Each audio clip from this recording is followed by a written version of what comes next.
Hello everyone, good morning and welcome back. तो भाई पूरे 10 घंटे रोड ट्रिप करने के बाद हम पहुंचे विजयनगर और सोलापुर हाईवे पर। अभी मॉर्निंग के 6 बज रहे हैं और हम कल पुणे से निकले थे रात 8 बजे। हमें लगा था कि हम पहुंच जाएंगे बीजापुर रात के 2 बजे, लेकिन हमें पुणे से बाहर निकलते निकलते ही बज गए थे 12। तो भाई अब हम निकलेंगे यहाँ से बीजापुर एक्सप्लोर करने और वहां पर हम एक्सप्लोर करेंगे गोल गुम्बद। वहां पर है आदिल शाह बादशाह की कब्र और बहुत सारे हिस्टोरिकल प्लेसेस। विजयनगर एक्सप्लोर करने के बाद हम जाने वाले हैं हम्पी और वहां पर हम सारे हिस्टोरिकल प्लेसेस एक्सप्लोर करने वाले हैं डिटेल में। तो इस जर्नी में मेरे साथ बने रहिएगा और वीडियो पसंद आए तो लाइक शेयर और सब्सक्राइब कर दीजिएगा।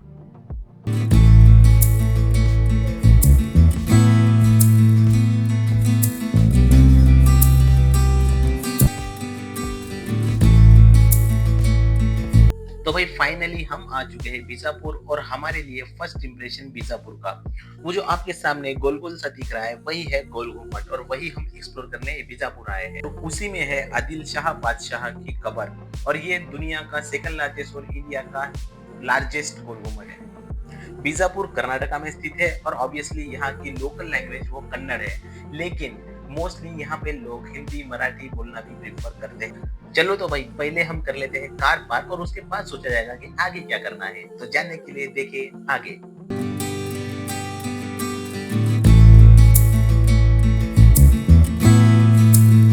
तो भाई कार पार्क करने के बाद हमें मिले सुल्तान भाई और वो बोले कि वो हमें एक्सप्लोर करवाएंगे पूरे historical places. Without wasting our time हमने बुक किया है सुल्तान भाई का टांगा और वो सुल्तान भाई चार्ज करने वाले हैं पर पर्सन 200 रुपीज। तो भाई इतना तो ठीक ही है, क्योंकि हम अगर कार से जाते तो वहां पे हमें कार पार्क करने के लिए एक्स्ट्रा टाइम खर्चा करना पड़ता। चलो तो भाइयों आप मजे लो बीजापुर की स्ट्रीट का। एक दौर था जहाँ पे आदिल शाह रहते थे।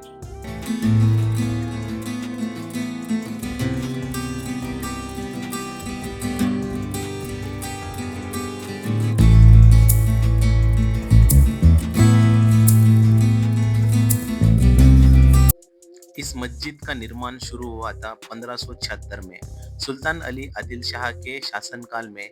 ये मस्जिद तब बनाई गई जब आदिल शाही साम्राज्य ने तालीकोटा की लड़ाई में विजयनगर साम्राज्य को हराया था। बीजापुर की ये जामा मस्जिद आज भी एक एक्टिव मस्जिद है और इसे भारतीय धरोहर के तौर पर संरक्षित किया गया है। यह भारत के उन कुछ ऐतिहासिक स्थलों में से एक है। यहाँ इतिहास और आस्था साथ साथ चलते हैं।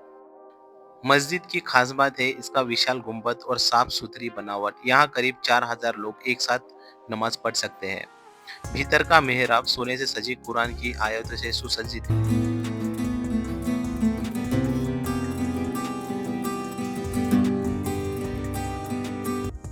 भाई अब बीजापुर में कहीं भी चले जाओ आपको मोस्टली तो बहुत पुराने जमाने के आर्किटेक्चर देखने को मिलेगी। अब हम देखने जा रहे हैं ब्लैक ताजमहल। कहा जाता है कि इसे भी ताजमहल की तरह एक यादगार के तौर पर बनाया गया था, लेकिन इसे कभी पूरा नहीं किया जा सका।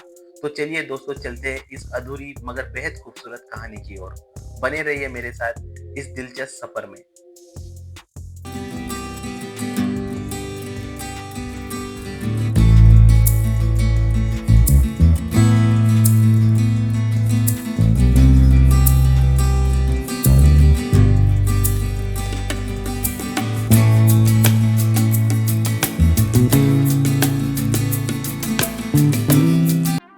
अगर इस इमारत की बात की जाए तो यह इमारत 17वीं सदी में अली आदिल शाह द्वितीय ने बनवाना शुरू किया था। उनकी ख्वाहिश थी कि यह मकबरा मुगल ताजमहल से भी ज्यादा भव्य हो, एक ऐसा स्मारक जो प्यार और वास्तुकला दोनों की मिसाल बन जाए। लेकिन अफसोस ये इमारत कभी पूरी नहीं हो सकी। कहते हैं कि राजा की मौत के बाद निर्माण रुक गया और ये अधूरी ही रह गई। यहाँ का गार्डन भी इतना सुकून भरा है, यहाँ बैठकर आप इतिहास की सैर कर सकते हैं। और हाँ, अगर आप फोटोग्राफी के शौकीन हैं तो यहाँ आपको ढेर सारे इंस्टावर्दी शॉट्स मिलेंगे। सूरज ढलते वक्त ये जगह और भी जादुई लगती है। अगर आप बीजापुर आ रहे हैं तो इब्राहिम रोजा जरूर देखिए। और हाँ, यहाँ की एंट्री फी ओनली 20 रुपीज।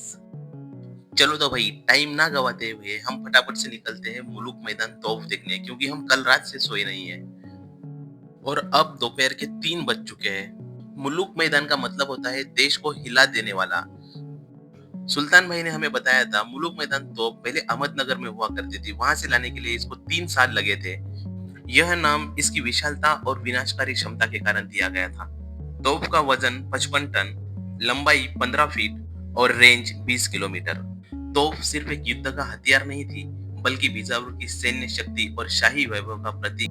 अब हम निकले हैं इब्राहिम रोजा 2 देखने, जिसे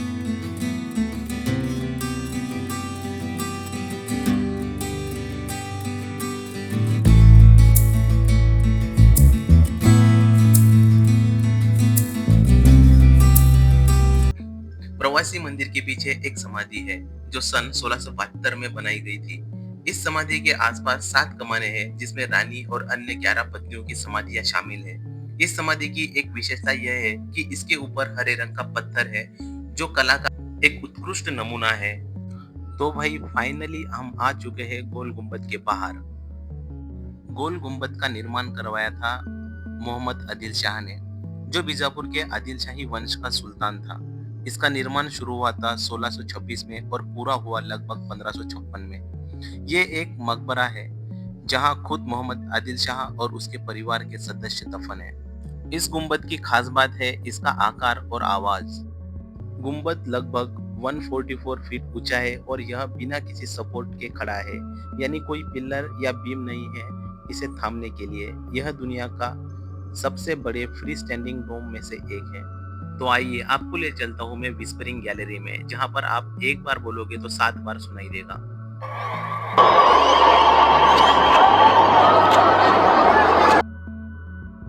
7th फ्लोर चढ़ने के बाद आपको पूरे बीजापुर सिटी का व्यू दिखेगा। तो हमें यहाँ पर बीजापुर में कुछ स्टूडेंट मिले थे, तो उनकी बात सुन लेना भाई, वो बहुत प्यार से बोल रहे हैं कुछ। सब जने ये सुरजीत भाई के चैनल को सब्सक्राइब करो, लाइक करो, शेयर करो वीडियो को। सब जने